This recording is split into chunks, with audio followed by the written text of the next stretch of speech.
లలిత వారి శ్రావణం ప్రత్యేక ఆఫర్. అన్ని బంగార నగలపై తరుగులో 1% తక్కువండి.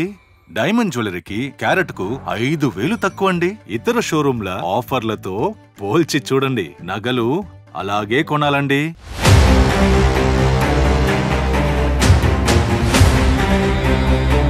వరలక్ష్మి టిఫిన్ సెంటర్ కి సంబంధించి మీ దగ్గర ఉన్న ఇన్ఫర్మేషన్ ఏంటి? ఇంకా ముందుకెళ్తే అది కూడా బయటకు వస్తుంది.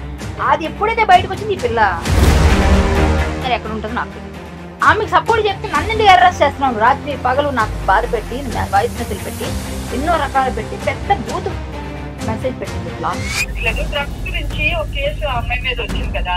కళ్యాణి గారు మనం ఏ కాలంలో ఉన్నాము? 2024. అమ్మాయి తప్పు మాట్లాడుతూ ఫోన్ చేస్తా, ఎక్కువ మాట్లాడదు. ఎందుకంటే అమ్మాయి దగ్గర ఉన్నాయి బాల్ బచ్చే కేల్ మే. వీళ్ళు ఎంత అండి? వీళ్ళు ఎంత చెప్పండి? వీళ్ళందరూ ప్లాన్స్. వీళ్ళంతా ప్రతి దానికి నీ దగ్గర ఉండాలి ప్రూఫ్. లేకపోతే మాత్రం తాట తీస్తా దానికి దీనికి అందరికి కలిపి. యునిత్ రెడ్డి అనేది కూడా 13 నిమిషాలు బయటకు వచ్చింది, కానీ అసలైంది 30 minutes ఉంది. దాంట్లో యునిత్ భార్య కూడా మాట్లాడింది అని అంటున్నారు కదా. అంటే ఈ మధ్య నాకు చాలా మంది బాధితులు మమ్మల్ని కూడా కలుస్తున్నారు. వాళ్ళంతా వస్తారు, ఇంకా చాలా ఉన్నాయి, మాట్లాడుతున్నారు. ఈమెకు అర్థమైపోయింది మొత్తం. ఎవరెవరో ఎప్పుడో అయిపోయినవన్నీ కూడా తీసుకొచ్చి ఈమె మళ్ళీ వాళ్ళ గురించి అన్ని ఇన్ఫర్మేషన్స్ పెట్టుకొని బయటకు వదలడానికి ట్రై చేస్తున్నారు. ఆమెకి ఏం పని అండి? క్రిమినల్ ఐడియాలజీ లేకపోతే ఇప్పుడు నేను మీ వీడియో తీసి పెట్టుకుంటే తప్పేనా కాదా? అవును. మీ ఫోన్ తీసుకొని మరి లాక్కొని ఆమెకు తెలుసు ఎలా తీసుకోవాలో, లేకపోతే ఫోన్ లో పట్టుకెళ్ళిపోతుంది. ఈమె భయపడి ఎవరు ఇది చేయట్లేదు. నాలాంటి వాళ్ళ చేతిలో పడితే బాగుంటది అంతే కదా. డైరెక్ట్ పట్టుకుని తీసుకోమని చెప్తాను, నా ఫోన్ డైరెక్ట్ ఇచ్చి ఏం చేయాలో నాకు తెలుసు. చెప్తున్నాను జనరల్ గా ఇలాంటి పనులు చేసే వాళ్ళని ఏమంటారు? క్రిమినల్ ఐడియాలజీ ఉన్న వాళ్ళని క్రిమినల్సే అంటారు కదా. మరి అలాంటి ఐడియాలజీ అసలు ఎవరు మీరు? ఆమె పర్సనల్స్ మాట్లాడడానికి కొంతమంది అంటూ ఉన్నారు. అవును, మేమేమో కరెక్టే, ఇది పబ్లిక్ రానంత వరకు మాకు అవసరం లేదు. పబ్లిక్ వచ్చి బయట అందరూ మాట్లాడుతున్నప్పుడు ఎస్ మమ్మల్ని ఒక సోషల్ యాక్టివిస్ట్ అడిగినప్పుడు ఆవిడ కానీ నేను కానీ ఇంకొకరిని చెప్తారు, మాట్లాడతారు, మా వాయిస్ రైజ్ చేస్తాము. మీరు చేసిందే కదా చెప్తున్నాం, చెయ్యింది అయితే చెప్పట్లేదు. ఇందులో ఏదైనా ఫ్యాబ్రికేటెడ్ ఉంటే ఎస్ పద నువ్వు ఏదంటే దానికి రాదు. ఇందులో అన్న నేను చెప్పిన ప్రతి మాట ఉంది కదా. ఇప్పుడు ఎవరో నాకు కాల్ చేశారు, నాకు మెసేజ్ పెట్టారు, ఆ అమ్మాయి నీ గురించి సపోర్ట్ చేస్తుంది, నీకు ఇష్టం అయితే నీ లవర్ అమ్మాయి అనుకో, ఒక ఆడపిల్లనే నేను లవ్ చేస్తుంది పాప, అంత ప్రేమ. లవ్ అంటే ప్రేమ, అభిమానం. సో ఆమె నిన్నెంత కాపాడాలని పాప ఆనందపడుతుంది. సరే కాపాడమనమ్మా, కానీ ఒకరోజు ఆమె కూడా వస్తుంది మళ్ళీ, నాకు నమ్మకం కరెక్టే కదా. ఒకరోజు ఆమె కూడా మళ్ళీ నాతో బెదిరించి చేయించారు. ఆ అమ్మాయిని ఏం బెదిరిస్తోందో ఆమె వెళ్ళి ఈమె ఇరుక్కుంది పాప ఆమె దగ్గర, ఏమో తెలీదు. ఈమె వెళ్ళి ఇరుక్కుందో, లేకపోతే ఈమె వెళ్ళి కెలుక్కుందో, లేకపోతే ఈమె కొంచెం ఏమైనా బయటికి రావాలనుకుందో, మొత్తానికి ఆవిడ ఫోన్ చేస్తాను. సరే చేసావు, నీ దగ్గర నా గురించి ప్రూఫ్స్ ఉంటే తీసుకొని రా, స్టూడియోలో కూర్చుందాం కదా. నా మీద వేసావు నిందలు ఇన్ని. నా పర్సనల్ నేను విడిపోతే నా కర్మ, నా జాతకంలో లేకపోతే నేను విడిపోయా. నువ్వెవరు నాకు అడగడానికి? దానికి అసలు ఈ కేసుకి ఏమైనా సంబంధం ఉందా? లేదండి. అసలు ఏం లేదు. నన్ను అబ్యూస్ చేయాల్సిన అవసరం ఏంటి? నా ఫ్యామిలీని అబ్యూస్ చేయాల్సిన అసలు మీకు ఏం కావాలి? నేను మీకు సపోర్ట్ చేయకపోతే అంటే శేఖర్ భాష వెళ్ళిపోయాడు ఎక్కడికి, బిగ్ బాస్ కి. ఇప్పుడు ఎవరు మాట్లాడతారు ఇక్కడ? ఎవరు లేరు కదా, ఇంకెవరు లేరు మాట్లాడి. కరాటే కళ్యాణ్ పిలుస్తారు అవసరం అయితే. ఈవిడ నోరు నొక్కేస్తే, ఈవిడ గట్టిగా మానసికంగా బాధ పెట్టేస్తే ఎవరు రారు? నోరు మోయించే ప్రయత్నమే అది. ఇదే నిన్న రాత్రి వచ్చిన కాల్ కాదు, మెసేజ్. నేను చదివా, చాలా అబ్యూజివ్ గా ఉంది. లీగల్ గా కూడా ఒక ఆడ మనిషి కూడా అలాంటి మాటలు మాట్లాడకూడదు, ఎవరిని అనకూడదు. పేరు ఒక ఆడియోలో ఫస్ట్ డే చెప్పింది, మర్చిపోయాను. ఉన్నాయి, అన్ని ఉన్నాయి, ఆడియోలు ఉన్నాయి, ఆమె ఆడియోలు ఉన్నాయి, ఆమె ఏమైతే మాట్లాడిందో అన్ని ఒకసారి ఇవ్వండి. ఎందుకంటే ఎందుకంటే పోలీస్ స్టేషన్ దాకా వెళ్తుంది, మనం కూడా ప్రూఫ్ గా చూపించాల్సిన అవసరం కూడా ఉంది. పైగా ఇంకో వస్తుంది కదా. అసలు ఆ అబ్యూజివ్ లాంగ్వేజ్ ఎవరు వాడినా ఇల్లీగల్ అండి, ఎవరు మాట్లాడకూడదు అలాంటివి. పైగా అయిపోయిన కేసెస్, పర్సనల్ విషయాలు తీసుకొచ్చి మాట్లాడటం అనేది చాలా తప్పు. అసలు సంబంధం లేదు. నాకు తెలియదమ్మా, నాకు నచ్చితే మాట్లాడు, లేదంటే మానేయి. అంతే. నువ్వెవరు నన్ను అబ్యూస్ చేయడానికి? నువ్వెవరు నాకు నన్ను భయపడ్డానికి? ప్రపంచంలో అంత సీన్ లేదు, ఎవరు రారు. అంత సీన్ లేదు. మా అమ్మ నాన్న గురువులు, మా దైవం. దైవానికి మా అమ్మ నాన్నకి గురువులకే భయపడతా. అది కూడా నేను చదువుకున్నాను కాబట్టి వాళ్ళ దగ్గర గురువులకి. దైవానికి ఎప్పుడు భయపడతాం, ఎందుకంటే మనల్ని నడిపించేది అతను కాబట్టి. దైవం లేడు అనేది నేను నమ్మను, ఉన్నాడు కాబట్టి అతనికి నేను భయపడతాను. మా అమ్మ నాన్న నాకు జన్మనిచ్చారు కదా, వాళ్ళకి భయపడి ఇంకెవరికేం భయపడు. ఇంకోటి హస్బెండ్ కి భయపడాలి, ఇప్పుడు ఆయన లేడు కాబట్టి ఆయనకి భయపడాలి, అంతే కదా. సింపుల్. ఆవిడ చెప్పింది కదా, ఆయనకి భయపడాలి, ఇప్పుడు ఆయన లేడు, నాకేది, నేను మా అమ్మ నాన్నకి భయపడాలి. సో నువ్వెవరు అసలు నన్ను భయపడ్డానికి? నీకు అంత దమ్ముంటే రా కూర్చుందాం. నీకు కాదు ఆ లావణ్య ఎందుకు పారిపోయింది ఈ రోజు? భయంకి. ఎందుకు ఈ రోజు పారిపోయింది ఆమె అసలు ఉంటానని చెప్పేసి అసలు అంత అంటే అన్ప్లాన్డ్. తన ఆయుధం మీరు కూడా చూసుకోండి. 2 సార్లు శేఖర్ భాష మీద, 2 సార్లు చెప్పులతోనే. ఈసారి నా మీద అటాక్ చేద్దాం ప్లాన్ చేస్తుందేమో. రమ్మనండి, నాకు చాలా సరదాగా ఉంది. అసలు కరాటేకి చాలా రోజులు ఆవిడ టైటిల్ చూసి కూడా సాహసం చేస్తుందా? చాలా రోజులైంది నాకు ఫైట్ చేసి. పర్లేదు, చీరైనా పర్లేదు, చిలకట్టు అంటారు మా ఊర్లో వేస్తారు ఇట్లా అలాగా వేసి రెడీగా ఉన్నారు. నాకు గొడవలు చూడడం ఇష్టం అండి. చూసారా? చూడండి చప్పట్లు పడతారు పక్కన. అట్లా కాదు, నేను పూర్తిగా ఎంకరేజ్ చేస్తాను మిమ్మల్ని. ఆవిడ బిగ్ బాస్ గురించి మాట్లాడడానికి వచ్చారనమాట. బిగ్ బాస్ కి అలాగే శేఖర్ భాషకి ఏం జరుగుతున్నా చట్టాలు ఉన్నాయి, కోర్టులు ఉన్నాయండి కళ్యాణి గారు. నేను అదే చెప్తున్నాను, చట్టాలు ఉన్నాయి, కోర్టులు నన్ను ఉన్నాయి. కొడుతుందంట. ఆమె ఎంతమంది మగవాళ్ళ జీవితాలు నాశనం చేసిందని ప్రూఫ్స్ ఉన్నాయా మీ దగ్గర? ఆడియో కాల్ వద్దు, ఆడియో కాల్ వద్దు, అవన్నీ స్క్రిప్టెడ్ ఆడియో కాల్స్. ఎందుకంటే ఉదయ్, ఓహో మీకు తెలియదేమో, బిగ్ టీవీలో ఉదయ్ గాడు తెలియకంటే ఒక దూసరాకు తో వాడేశాడు. ఆ స్క్రీన్ ఇక్కడ నేను పెట్టుకున్నాను. అంటే ఈవిడ ఎవరో నాకు తెలియదు. నువ్వు బయటకు వచ్చే కదా, మీరెంత నాకు మీరు మాట్లాడాలనుకుంటున్నారు, మీరు పాయింట్లు తీయాల.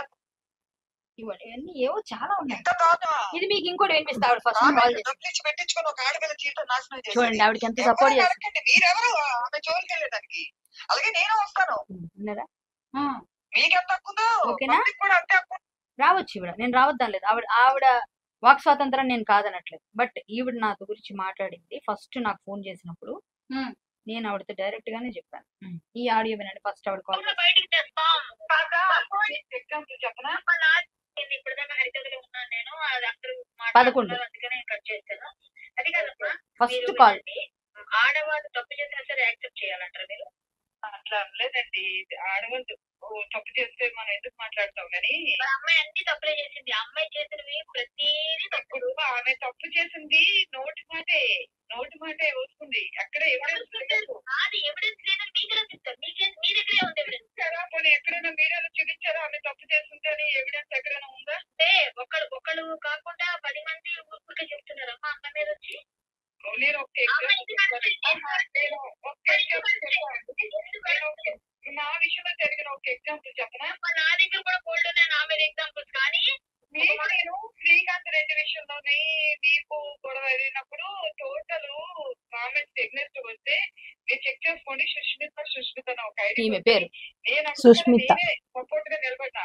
ఒరే ఒక ఆడపిల్ల, ఒక కాల్ చేసింది 11 రాత్రి 11 10:30 అంటే ఆ తర్వాత 11వ తారీఖున టైం నాకు 10:30-11 ఉంటుంది. ఫస్ట్ ఫోన్ చేస్తే నేను హరికథలో ఉన్నాను. ఎప్పుడైతే లావణ్య అన్నదో ఇది పెద్ద సీన్ లాగా ఉంది మనకి, ఇప్పుడు వద్దులే అని నేను పెట్టేసి, నేను హరికథ అయిపోయిన తర్వాత అయిపోయింది ఇప్పుడే హరికథ వరకు ఉన్నాను అని చెప్పేసి ఆ రోజు మొన్నే స్కందగిరి టెంపుల్ లో హరికథ చెప్పాను, కోటి కుంకుమార్చనలు. ఆ రోజు ఇది అయిపోయి వచ్చాను. వస్తూ కార్లో కూర్చొని మాట్లాడే విషయం ఈ అమ్మాయి ఫస్ట్ ఫోన్ చేసింది. ఈ అమ్మాయి పేరు కూడా నాకు గుర్తులేదు, ఏదో నెల్లూరు అని చెప్పింది, నాకు గుర్తు కూడా లేదు ఆమె పేరు. ఆమె మాట్లాడి సో ఇప్పుడు ఏంటంటే ఆమె మాట్లాడినప్పుడు నేను గుర్తుపెట్టుకునే అంత నాకు టైము లేదు, అవసరం కూడా లేదు. వాళ్ళు ఎవరు ఎంతో మంది చేస్తారు రోజు కాల్స్. సో ఆవిడకి సపోర్ట్ చేసి చేసుకో, ఆమెకు సపోర్ట్ చెప్తే నన్ను అరెస్ట్ చేస్తున్నాను. రాత్రి పగలు నాకు బాధ పెట్టి వాయిస్ మెసేజ్ పెట్టి ఎన్నో రకాలు పెట్టి పెద్ద బూత్ మెసేజ్ పెట్టింది. ఇప్పుడు లాస్ట్ నేను రెస్పాండ్ అవ్వట్లని రెచ్చగొట్టడానికి. అంటే ఇదంతా ఎవరి ప్లాన్ అంటారు? Sadism, psychoism. ఎవరు చేశారు ఇంతవరకు సైకోయిజం? ఎవరున్నారు బ్యాక్గ్రౌండ్? ఆమెతో ఇంకోటి ఇక్కడ మీకు లావణ్యతో మాట్లాడి చేశానంటది. ఇప్పుడు వినండి. ఉండొచ్చు వాడు ఎట్లా కొడతాడు ఒక ఆడమని టోటల్ ఎవరైతే మీ మీద ఎగ్నెస్ట్ గా పెడితే ఆ ఎగ్నెస్ట్ కామెంట్ వినండి. మీరు చెప్పారు, మీరు చేశారు కరెక్టే. కానీ మీకు ఆడవాళ్ళకి ఎంత ప్రేమ ఉందో మీకన్నా ఎక్కువ ప్రేమ నాకు. కానీ విషయం ఏమిటంటే ఇక్కడ పూర్తి ఆధారాలతో ఉన్నాయన్ని. అదే సార్ ఈ రోజు వచ్చి ఆర్టీవీలో నేను తప్పు మాట్లాడినా, సారీ, కొన్ని అబద్ధాలు చెప్పినా, కొన్ని నిజాలు చెప్పినా నన్ను ఒప్పుకున్నాడు కదా. అబ్బాయి భయపడుతున్నాడు. అబ్బాయి ఒక ఇప్పుడు చెప్పని చాలా ఉన్నాయమ్మా బయట. కాదు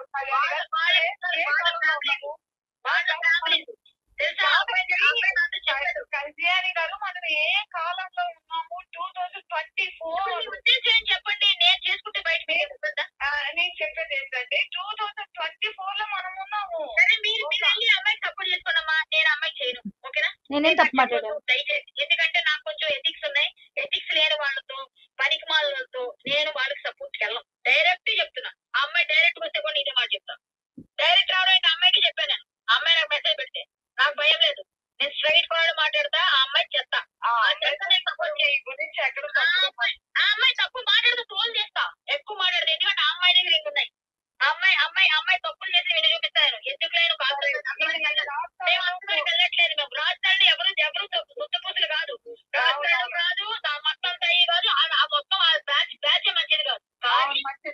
కాదు కరెక్ట్ పాయింట్ వచ్చారు. తాగి రాత్రను ఇంకా బలయ్యాడు, అలాగే మస్తాన్ సాయి కూడా బలయ్యాడు, ప్రీతి ఇంకా బలయ్యింది. ఈ అందరికి మూల సూత్రధారు ఎవరు తెలుసా? లావణ్య. సరే ఓకే, నేను దాని గురించి మాట్లాడట్లేదు. డ్రగ్స్ గురించి ఒక కేసు ఆ అమ్మాయి మీద వచ్చింది కదా, అక్కడ పోలీసులు ఇప్పుడు మనకి ఎవరైనా కాల్ చేసి అనుమానిస్తే చెకింగ్ చేసి కదండి పోలీస్ స్టేషన్ తీసుకుపోతారు. ఇప్పుడు ఎయిర్పోర్ట్ లో అయినా సరే వాళ్ళకి ఒక అనుమానం వచ్చిందంటే ఒక మిషన్ పెట్టి చెకింగ్ చేస్తే అక్కడ మనకి ఏమైనా దొరికితే కదా కేసు అవ్వాలి. కదా మీరు చెప్పింది కరెక్టే, మీకు బాగా ఎక్కించింది బుర్రక్కని అమ్మాయి ఫోన్ చేసి ఒక మాట లేదంటే ఈ రోజు మాట్లాడతాం. ఎక్కించింది కానీ మీకు బాగా వినండి, మీరు మాట్లాడారు నీకు అమ్మాయి ఫోన్ చేసి రిపోర్ట్ చేయమని చెప్పింది ఇదంతా. లేదండి నేను సరే నేనే భయపడి ఇలాగే మాట్లాడతా కానీ ఒకటే మాట విన్నారా? ఈ రోజే ఫోన్ చేశాను నేను ఆమెకి అని చెప్పింది. ఆమె ఫోన్ చేసి నాకు కాల్ చేసింది. సో ఇక్కడ మీకు అర్థం అవ్వాలి కదా ఎవరు చేయించారు ఎవరు చేశారు. నువ్వు కాకపోయినా ఆవిడ మాట్లాడిన మాటకి ఇన్ఫ్లుయెన్స్ అయ్యే కదా నువ్వు చేసావు. సో నీకు ఇంతకన్నా ప్రూఫ్ ఏం కావాలి మీకు? ఇంత పెద్ద ఇప్పుడు నేను భయపడిపోతాను అందరిలా అనుకుంటుంది. అసలు పిచ్చి మొహాలు వీళ్ళందరూ ఏం అర్థం కావట్లేదు, వీళ్ళకి నా గురించి తెలియట్లేదు. నేనేం పెద్ద తోపని చెప్పను, కానీ భయపెట్టడానికి ఎంతవరకు అయితే ఎవరు పుట్టినట్టు నాకు తెలియదు. నాకు తెలిసి భయపెట్టడం అంటే నేను పెద్ద తోపని అనట్లేదు, బట్ నిజాయితీగా ఉన్న వాళ్ళకి ఎవరు భయపెట్టలేరు. నిజాన్ని ఎవరు భయపెట్టలేరు, అబద్ధాన్ని ఏదైనా చేయగలుగుతారు. నేనేం ఎవరికి అమ్ముడుపోలే, నేను ఎవరికి ఇది చేయలేదు, నేను ఇట్లాంటి పనులు చేయలేదు.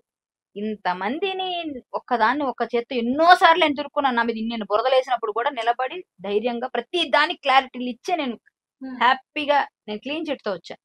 గవర్నమెంట్ ఆఫీసర్స్ తో కలిపి కుమ్మక్కై నా మీద ఎన్నెన్నో పెద్ద నిందలు వేసినప్పుడు కూడా నేను బయట పబ్లిక్ గా ప్రెస్ మీట్ పెట్టి పారిపోలే, వచ్చి కూర్చొని క్లారిఫికేషన్ ఇచ్చి కలెక్టర్ గారిని క్వశ్చన్ చేసి అంత గట్స్ తో వెళ్తాను. నేను ఎవరి దగ్గర ఎప్పుడు పరిగెత్తను, నేను పారిపోను, నిజపడతా. వీళ్ళు ఎంతండి పాలు బచ్చే కేల్మే అండి, వీళ్ళు ఎంత అండి, వీళ్ళు ఎంత చెప్పండి, వీళ్ళందరూ ప్లాన్స్ వీళ్ళని రమ్మనండి నా దగ్గర. నా గురించి ఉంటే తీసుకురా కూర్చోబెట్టు. ఈ పిచ్చి పిచ్చి మెసేజ్ పెట్టావు కదా, ఈ మెసేజ్ కి సంబంధించి ఏదైతే నువ్వు మెసేజ్ పెట్టావు, ఎస్ నేను ఇవాళ వెళ్తా కేసు పెడతా, ఈ నైట్ అయిపోయిందిగా రేపు పొద్దున కేసు పెడతా. నీకు దమ్ముంటే పోలీస్ స్టేషన్ కి వచ్చి నీ దగ్గర ఉన్న ఆధారాలు సబ్మిట్ చేయి, చెప్పిన ప్రతి దానికి నీ దగ్గర ఉండాలి ప్రూఫ్. లేకపోతే మాత్రం తాట తీస్తా దానికి దీనికి అందరికి కలిపి.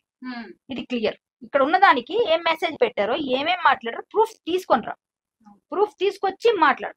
ఎంతమందితో కాల్ చేస్తావో పోలీసులు కాల్ చేస్తారు కదా వీళ్ళకి, అప్పుడు అర్థమవుతుంది.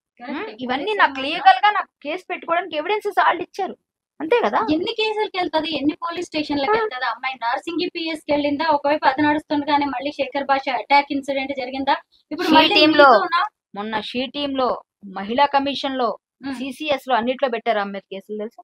మహిళా కమిషన్ కి ఆమె వెళ్ళింది కదా నేరళ్ళ శారద గారి దగ్గర. ఎవరు వెళ్ళారు? ఈమె వెళ్ళి కంప్లైంట్ చేసినట్టుంది కదా రీసెంట్ గా. ఎన్ని రోజులు? 4-5 days బ్యాక్. మీరు 4-5 days బ్యాక్ వెళ్ళారు. 20 రోజుల కింద మేము వెళ్ళొచ్చు. మీరే ప్రీతి వీళ్ళందరితో నేనే వెళ్ళాను. ప్రీతిని తీసుకుని వెళ్ళి మీరు మేము వెళ్ళాం 20 రోజుల కింద 15 రోజుల కిందట మేము వెళ్ళాం. ఎప్పుడు అంటే August 15th ముందు రోజు అనుకోండి. 14th వెళ్ళాం, 14th August వెళ్ళాం మేము. 11th నాకు August 11th నాకు కాల్ వచ్చింది. ఏమైందండి ఆ కంప్లైంట్? తర్వాత మేమే తెచ్చాం. ఫస్ట్ వెళ్ళింది మా కంప్లైంటే, రెండు పరిచయం చేస్తారు కదా. ఇప్పుడు చెప్తున్నా, ఇప్పుడు 14th వెళ్ళాము. ఈమె ఎందుకు వెళ్తుంది మహిళా కమిషన్ కి? మేము వెళ్ళాం ఫస్ట్. ఈమె వెళ్ళినా చెయ్యాల్సిందంతా ఆమె దగ్గర ఏముందో మా దగ్గర ఉన్నది కూడా మేము ఇచ్చాం. వాళ్ళు ఆ అందరినీ భయపెడుతుంది, మీరందరూ వెనక్కి వెళ్ళిపోండి. ఆమె భయపెట్టే బతుకుతుంది. అంతెందుకు జర్నలిస్టులు కానీ నాకు ఫేవర్ గా అయిపోతే మీ యాజమాన్యం దగ్గర మీరు మమ్మల్ని డబ్బులు అడుగుతున్నారని చెప్పి మీ మీద రేనిపోండి పెడతారు వాళ్ళు కూడా చెప్తున్నారు. చాలా మంది జర్నలిస్టులు కూడా చెప్పుకుంటున్నారు. ఎవరిని భయపెడతో చూద్దాం. నన్నేమో నేను ఎవరికి భయపడి కదా పెద్ద నోరు వేసుకుని ఎవరో అమ్మలక్క పాపం ఆవిడ ట్రై చేసి ఆవిడ ట్రైనింగ్ ఇచ్చి నాకు చేసింది. ఇలాంటి అమ్మలక్కలు 100 మందిని చూసి ఆవిడ బెదిరిస్తుంది ఇలా మాట్లాడడం. ఆవిడ ఫ్రెండ్ అంటారా అదే మనకి ఇద్దాం కాదు. పోలీసులకి ఇస్తే పోలీసులు తీసేస్తారు హిస్టరీ. మనకి నీకు కావాలనుకో, నీకు ఆమె సపోర్ట్ చేయొద్దు నేను అన్నానా? నేను ఒక్క మాట నేను చేసుకో అంటున్నాను కదా. నీ పని నువ్వు చెయ్యి. బట్ వాయిస్ ని కట్ చేయడం, వాయిస్ రాకుండా బయటికి నేను నన్ను కట్ చేయడం వాళ్ళ వల్ల కాదు, అవసరం లేదు.